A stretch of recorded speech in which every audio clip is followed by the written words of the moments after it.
नमस्कार। आज हम संत कबीरदास जी की एक बहुत ही गहरी पंक्ति पर विचार करेंगे। पंक्ति है, मेरा मुझ में कुछ नहीं, जो कुछ है सो तेरा। बहुत गहरा भाव है इसमें। हाँ, और ये जो हमारी चर्चा है ये पूर्ण समर्पण कबीर की दिव्य दृष्टि नाम के एक लेख पर आधारित है। इसमें ना आत्मनिवेदन और ईश्वर के प्रति जो पूर्ण समर्पण का भाव है उसे समझाया गया है। अच्छा।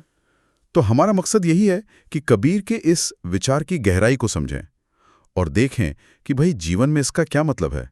ये जो कहते हैं कि हमारे पास जो कुछ है वो असल में हमारा है ही नहीं, परमात्मा का है। बिल्कुल।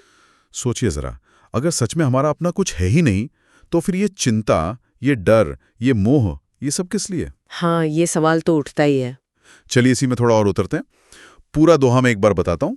मेरा मुझ में कुछ नहीं, जो कुछ है सो तेरा, तेरा तुझको सौंपता, क्या लागे है मेरा। तो इसका सीधा सा मतलब देखें तो पहली लाइन, मेरे अंदर या मेरे पास भाई मेरा अपना कुछ भी नहीं। ठीक। दूसरी कि ये जो शरीर है, मन है, पैसा रुपया, बुद्धि, सब सब कुछ ईश्वर का दिया है। हाँ, उसी का है। और तीसरी पंक्ति कहती है, हे प्रभु, जो तेरा है वही तुझे वापस दे रहा हूं। हाँ। और आखिर में कि इसमें मेरा क्या लगता है?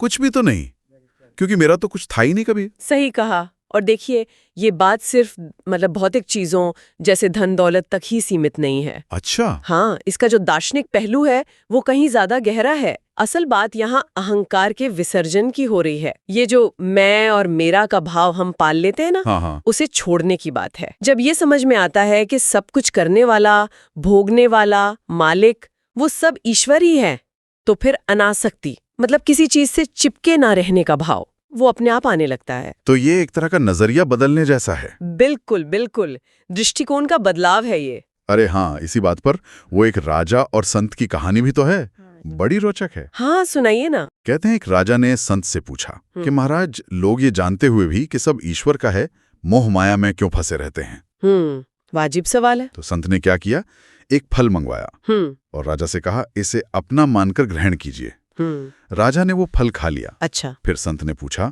महाराज अब वो फल कहाँ है? राजा बोले, पेट में। संत ने कहा, तो क्या अब भी वो आपका है? नहीं, वो तो पचकर प्रकृति का हिस्सा बनने वाला है। संत ने समझाया कि जिसे हम मेरा कहते हैं वो कितना क्षणभंगुर है।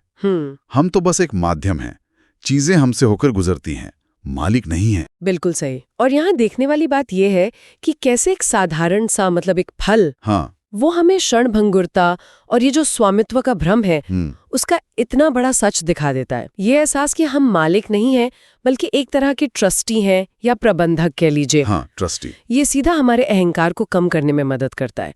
पर हाँ, इसका ये मतलब नहीं कि हम कोशिश करना छोड़ दें। हाँ, ये बहुत जरूरी सवाल है कि फिर इसका मतलब क्या ये है कि हाथ पर हाथ धरकर बैठ जाएं? तो स्रोत कहता है कि नहीं, समर्पण का मतलब निष्क्रियता या पलायन बिल्कुल नहीं है। सही। तो फिर इसे रोजमर्रा की जिंदगी में कैसे उतारें? स्रोत कुछ व्यावहारिक बातें बताता है, जैसे धन संपत्ति है, उसे अपनी मेहनत का फल माने, जरूर माने, पर अंतिम मालिक ईश्वर को समझें। फिर उसे संभालना एक जिम्मेदारी बन जाती है, न कि अहंकार का कारण। शायद तभी दान और सेवा का भाव भी आसानी से आता है। हाँ, ये भाव बदल जाता है फिर। इसी तरह ये जो शरीर है, स्वास्थ्य है, इसे ईश्वर का दिया एक साधन समझें, अच्छे कामों के लिए। इसकी देखभाल करें, पर यह भी याद रखें कि ये नश्वर है। बिल्कुल। मान सम्मान मिले, प्रशंसा मिले तो उसे ईश्वर की कृपा समझें, पर उसके पीछे भागे नहीं।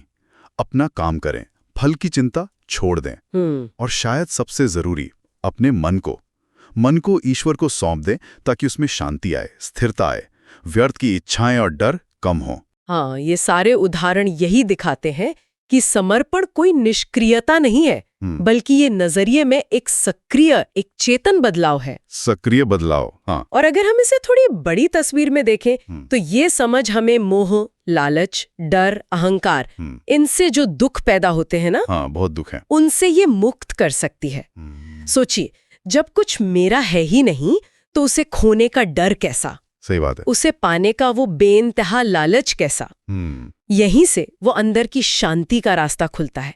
ये एक तरह की आजादी है, मुक्ति है। तो कुल मिलाकर सार यही निकलता है कि जो हमारा है ही नहीं उस पर हक जताना, उससे चिपकना या उसके जाने से डरना ये सब व्यर्थ है। ये समझना कि सब कुछ उस एक स्रोत का है, ईश्वर का है, हमें इन सारी नेगेटिव भावनाओं से ऊपर उठाता है, हल्का महसूस कराता है। बिल्कुल। स्रोत का निष्कर्ष भी यही कहता है कि जिस दिन ये पूरी तरह मान लिया कि मेरा कुछ नहीं, सब तेरा है, हाँ। बस उसी दिन जीवन धन्य हो जाता है, सार्थक हो जाता है। लेख का अंत होता है हरिओम तत्सत से, यानी वो परमात्मा ही सत्य है। हरिओम तत्सत। तो समर्पण के इसी विचार को थोड़ा और आगे बढ़ाते हुए एक सवाल श्रोताओं के लिए छोड़ा जा सकता है। जरूर। कि अगर सच में कुछ भी मेरा नहीं है, सब कुछ दिव्य है, ईश्वर का है, तो फिर इस दुनिया और इसके जो संसाधन हैं, उनके प्रति हमारी व्यक्तिगत और सामूहिक जिम्मेदारी क्या बनती है?